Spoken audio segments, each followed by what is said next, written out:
નમસ્કાર વિદ્યાર્થી મિત્રો, ગુડ મોર્નિંગ. ઉતરાણ પછી તમારું સ્વાગત છે. બધાને સારી ઉતરાણ રહી હશે એવી અપેક્ષા સાથે આપણે આજનો વિડીયો શરૂ કરવાનો છે. ગઈ વખત આપણે જે સવાલ ભણ્યા હતા એ સવાલ એવો હતો કે રાષ્ટ્રીય આવકની ગણતરી માપવાની મુશ્કેલીઓ, problems in measurement of national income.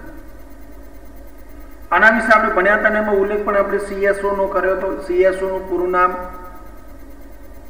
એની સ્થાપના ક્યારે થઈ, તો એની સ્થાપના ભારતમાં 1954માં થઈ હતી અને એનું પૂરું નામ central, C for central, S for statistical અને O ફોર ઓર્ગેનાઇઝેશન. અને એનું ગુજરાતી વિદ્યાર્થી મિત્રો આપણે એવું કર્યું હતું કેન્દ્રીય આંકડાકીય સંગઠન અથવા સંસ્થા. એની મુશ્કેલીઓ આપણે જોઈ હતી. એટલે કે રાષ્ટ્રીય આવકની ગણતરી કરવામાં કઈ કઈ સમસ્યાઓ નડતરરૂપ છે અથવા કઈ કઈ મુશ્કેલીઓ સર્જાય એની વાત છે. એમાં આપણે 7 જોઈ હતી અને 7 ની અંદર પણ 7મા નંબરનું જે છેલ્લું છે એની અંદર જુદી જુદી 4 પેટા સમસ્યાઓ પણ ભણ્યા હતા. એના પછીનો આજનો સવાલ છે નાણાકીય આવક અને વાસ્તવિક આવક. Monetary income and real income આ આજનો આપણો સવાલ છે વિદ્યાર્થી મિત્રો. તો તમને ખબર છે અને આગળ ભણ્યા પણ છે કે રાષ્ટ્રીય આવકની માપણી એ નાણાં વડે થાય છે. શેના વડે? નાણાં વડે થાય છે. પણ જો નાણારૂપી જે માપદંડો છે એ અસ્થિર હોય, સીધું બીજા શબ્દોમાં મારે કહેવું તો કહી શકાય કે જ્યારે તમે એની ગણતરી કરો છો રાષ્ટ્રીય આવકની, ત્યારે જે વસ્તુની કિંમતની તમે ગણતરી કરી રહ્યા છો એ વસ્તુની કિંમતમાં એટલે કે ભાવોમાં વધઘટ થાય તો ઉત્પાદન સ્થિર હોવા છતાં રાષ્ટ્રીય આવકમાં ફેરફાર દેખાય છે. યાની રાષ્ટ્રીય આવકમાં વધારો અને ઘટાડો થાય છે. અથવા તો ઉત્પાદન ઓછું વધ્યું તો પણ રાષ્ટ્રીય આવક વધારે વધે. આવા પ્રશ્નો બની શકે છે. અને જ્યારે આવો પ્રશ્ન ઉભો થાય વિદ્યાર્થી મિત્રો, ત્યારે કેવી રીતે આ રાષ્ટ્રીય આવકની ગણતરી કરવી? જ્યારે આવા પ્રશ્નો ઉભા થાય છે કે જેટલું ઉત્પાદન વધ્યું હોય તેટલી રાષ્ટ્રીય આવક વધે તો તે સાચું માપદંડ કહેવાય. અને આ બાબતને સમજવા માટે આપણે એને ડિટેલમાં સમજવું પડશે. અને ડિટેલમાં સમજવા માટે આપણે નાણાકીય રાષ્ટ્રીય આવક અને વાસ્તવિક રાષ્ટ્રીય આવક સમજવી પડશે. યાની એની સમજૂતી અને એનું ડેફિનેશન આપણે ભણવી જરૂરી છે. તો સમજી લઈએ એની સમજૂતી કે નાણાકીય રાષ્ટ્રીય આવક એટલે શું. તો ચાલુ ભાવે એટલે કે વર્તમાન ભાવે રાષ્ટ્રીય આવકને ગણવામાં આવે તો તે નાણાકીય રાષ્ટ્રીય આવક કહેવાય. આ સીધીને સમજ. પરંતુ એની વાસ્તવિક અથવા તો ડેફિનેશન ઓરિજિનલ મુખ્ય ડેફિનેશન એવી થાય છે કે વર્ષ દરમિયાન થયેલ તમામ વસ્તુઓના ઉત્પાદનને તે વસ્તુના બજાર ભાવ સાથે ગુણીને જે રાષ્ટ્રીય આવક મળે તેને નાણાકીય રાષ્ટ્રીય આવક કહેવાય. અને વિદ્યાર્થી મિત્રો એનો અર્થ એવો સીધું થાય છે કે બજારમાં જે વસ્તુના ભાવો ચાલી રહ્યા છે અને જે વસ્તુની આપણે રાષ્ટ્રીય આવકની ગણતરી કરતા હોઈએ અથવા રાષ્ટ્રીય આવકની ગણતરી કરતા હોય ત્યારે જે વસ્તુઓ રાષ્ટ્રીય આવકમાં ગણતરીમાં ધ્યાનમાં લેવામાં આવે છે એવી વસ્તુના બજારમાં જે ભાવો ચાલી રહ્યા છે એ ભાવો વડે એને ગણતરી કરવામાં આવે છે. ખ્યાલ આવ્યો વિદ્યાર્થી મિત્રો? ફરી વખત જો વર્ષ દરમિયાન થયેલ તમામ વસ્તુઓના ઉત્પાદનને તે વસ્તુના બજાર ભાવ સાથે ગુણીને જે રાષ્ટ્રીય આવક મળે તેને નાણાકીય રાષ્ટ્રીય આવક કહેવામાં આવે છે. પરંતુ આ નાણાકીય આવક તે વાસ્તવિક આવક નથી. કે એની પણ સમજૂતી, જો કોઈ વર્ષનું ઉત્પાદન ગયા વર્ષ જેટલું જ હોય, બરાબર સમજો વિદ્યાર્થી મિત્રો,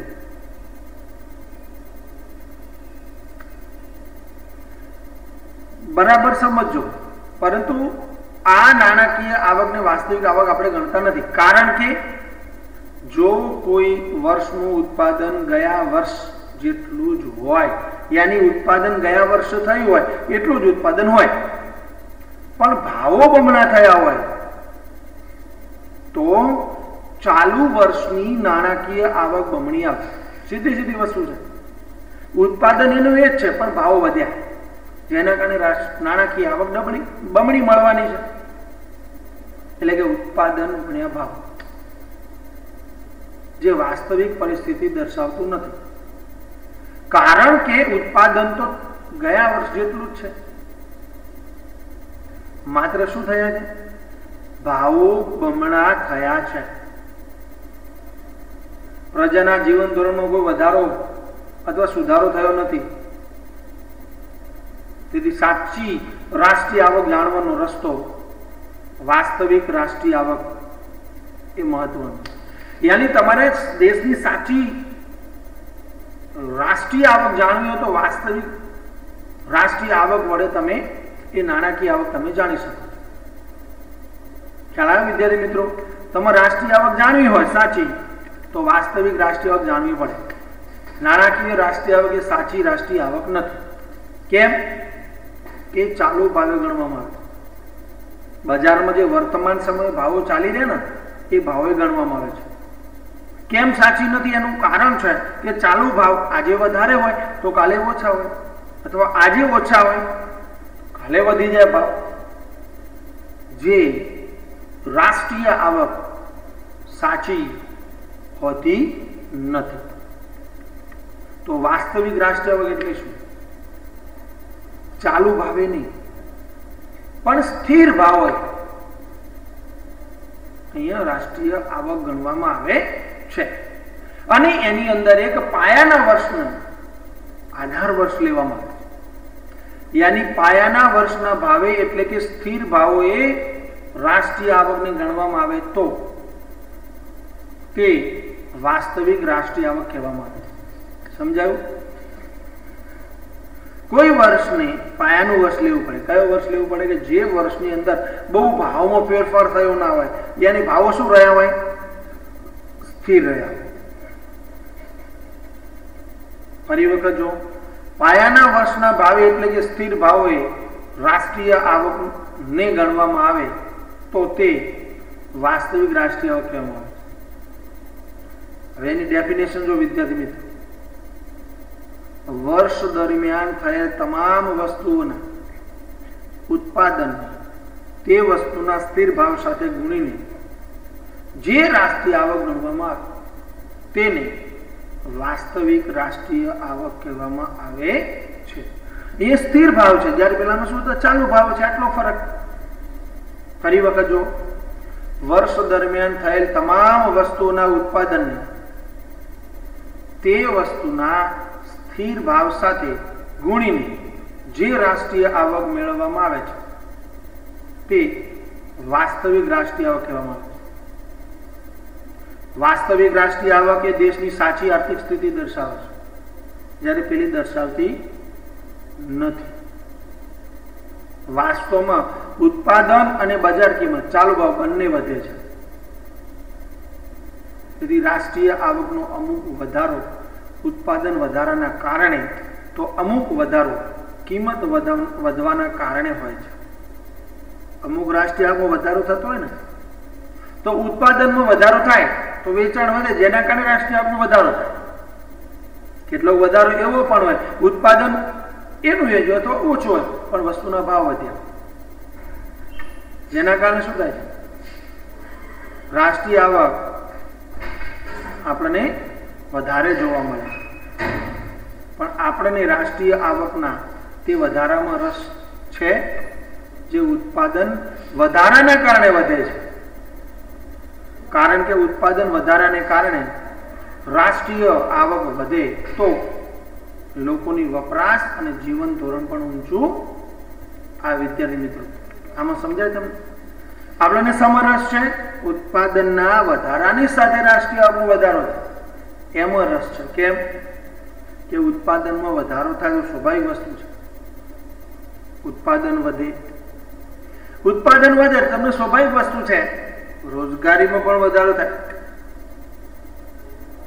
જેના કારણે ઉત્પાદન વધે, રોજગારી વધે, લોકોની આવક વધે, જેના કારણે લોકોનો વપરાશ અને જીવન ધોરણ ઊંચું આવે. આ જે છે એ વાસ્તવિક રાષ્ટ્રીય આવક કહેવામાં આવે છે. વિદ્યાર્થી મિત્રો ખ્યાલ આવ્યો? નાણાકીય આવક એટલે શું? ફરી વખત જોઈ લો એની ડેફિનેશન. તો વર્ષ દરમિયાન થયેલ તમામ વસ્તુના ઉત્પાદનને તે વસ્તુના બજાર ભાવ સાથે ગુણીને જે આવક મળે તેને નાણાકીય રાષ્ટ્રીય આવક કહે છે. ફરી વખત જો વર્ષ દરમિયાન થયેલ તમામ વસ્તુના ઉત્પાદનને તે વસ્તુના બજાર ભાવ સાથે ગુણીને જે આવક પ્રાપ્ત થાય તેને નાણાકીય રાષ્ટ્રીય આવક તરીકે ઓળખવામાં આવે છે. એના પછી વાસ્તવિક રાષ્ટ્રીય આવક બીજી વાર જોઈ લઈએ. વાસ્તવિક રાષ્ટ્રીય આવક એટલે શું? તો વર્ષ દરમિયાન થયેલ તમામ વસ્તુઓના ઉત્પાદનને તે વસ્તુના સ્થિર ભાવ સાથે ગુણીને જે આવક પ્રાપ્ત થાય તેને વાસ્તવિક રાષ્ટ્રીય આવક કહેવામાં આવે છે. વિદ્યાર્થી મિત્રો ડેફિનેશન બંને તમારે તૈયાર કરવાની છે. અહીંયા આજે લેસન સંપૂર્ણ રીતે પૂર્ણ થાય છે. તો સંપૂર્ણ રીતે તમે તમારું હોમવર્ક તમારા વિષયના ચોપડામાં લખી નાખશો એવી અપેક્ષા સાથે આજનું આ લેક્ચર એટલે કે વિડીયો પૂર્ણ કરું છું. Thank you very much. તમારો આભાર.